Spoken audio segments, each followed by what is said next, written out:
Sure, let's just start out and ask you kind of what you think about Renan as a fighter. There seems to be a lot of questions. I mean, are there better days behind him? Was TJ a guy that just had his number and he's still dangerous? What do you think about him as a fighter? I think he's a great fighter. I think he's exciting. He's somebody I want to fight. He actually fights. So, you know, I'm not into that karate pointing bullshit. So I think we're going to put on a great show. He represents Brazil very well.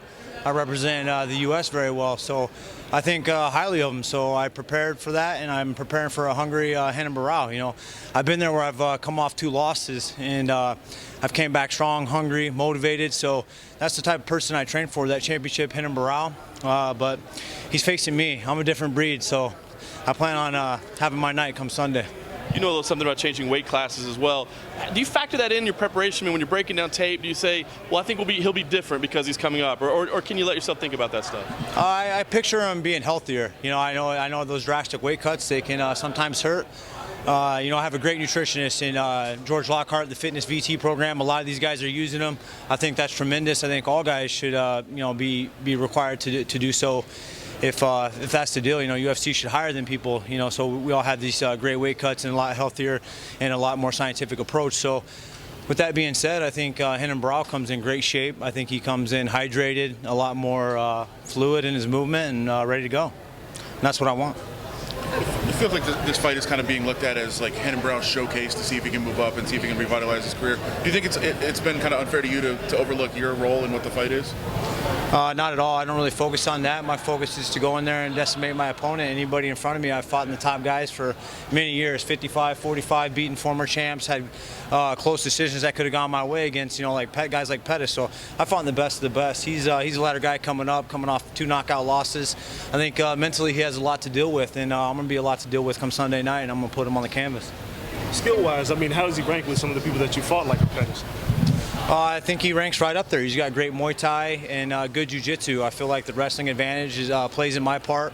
I feel like I'm the faster, stronger, more explosive guy. Knock him out on the feet, and you know, my ground's good too. You know, I went up against Charles Oliveira, you know, and he couldn't submit me. So, you know, he has them types of skills. So, you know, it's all going to play out come Sunday night, and you know, I think highly of Renan Barão. Trust me, I haven't overlooked him. My preparation is very precise, very laser-light focused and dialed in. So we're prepared for anything he's ready to bring. When you see him and he got knocked out twice by TJ Dillashaw, moving up in weight, do you think that helps the chin, or is the chin wherever you go?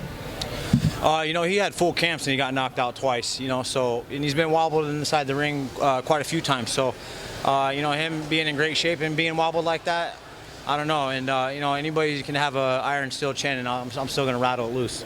The weight cut process, though, he did have some problems going to both of those fights. Do you think that is something that is something that also influenced like his performance inside the octagon at that time, or do you don't think like that?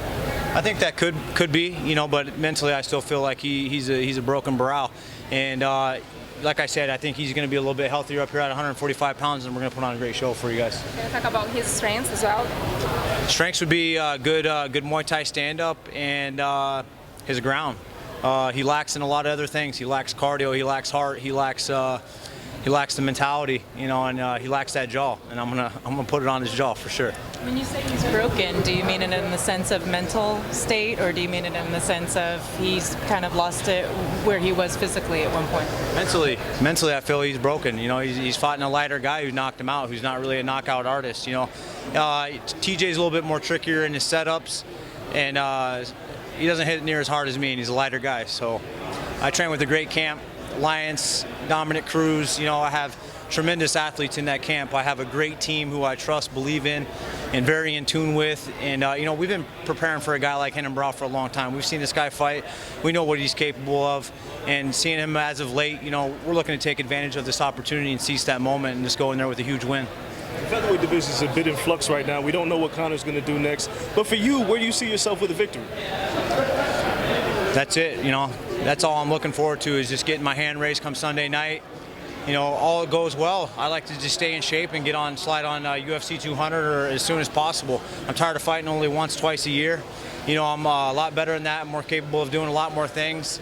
You know, with this roster going up and down, people getting cut, this and that, I like to stay a lot more active. So I'm always healthy. I'm always training. I got a great regimen. I got great coaches. And at this day of age, you know, I just turned 30. You know, I'm always in the gym. I don't take really too many days off, because as soon as you do, as you know, if you're past 30, you know, you take a day off, you start getting a little bit more sore, things start slowing down. So I don't plan on slowing down at this point in my career.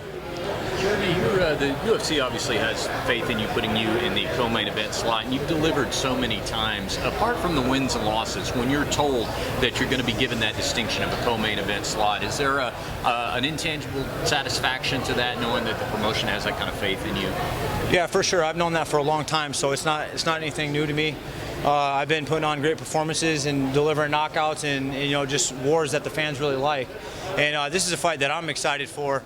And you know, I know he's going to come and bring it, so I'm excited for that. I like those types of fights. I don't really like that karate point and lay and pray type crap. So this is going to be a great fight. This is going to be a fight for the fans. It's going to be something that I really love and enjoy, and I'm just going to have a lot of fun in there come Sunday night. Now, following up on that point, despite the fact that he did lose to Dillashaw twice and he was finished, Dillashaw did have to take him into the 4th and also the 5th round. So being a guy who goes for those finishes, do you look at, do you see that, and do you respect something in that he actually did have to go that deep in the fight to finish him? Yeah, I don't ever look, just, you know, train that I'm going to go in there and knock him out in like 15, 20 seconds. You know, I don't train for that. I come in tremendous shape. I hit hard as hell, and I know I have that power to knock you out in the 1st or the very last minute of the 3rd. It's been proven, and that's what I train for. So, you know, if he can take it, I'm going to keep dishing it. You know, I won't mind beating him up for all 15 minutes. You know, I have no problem where this fight goes. I'm comfortable everywhere. You know, and I've been here, done it so many times, and I'm just getting more and more excited that the day's coming, and it's about his time to end.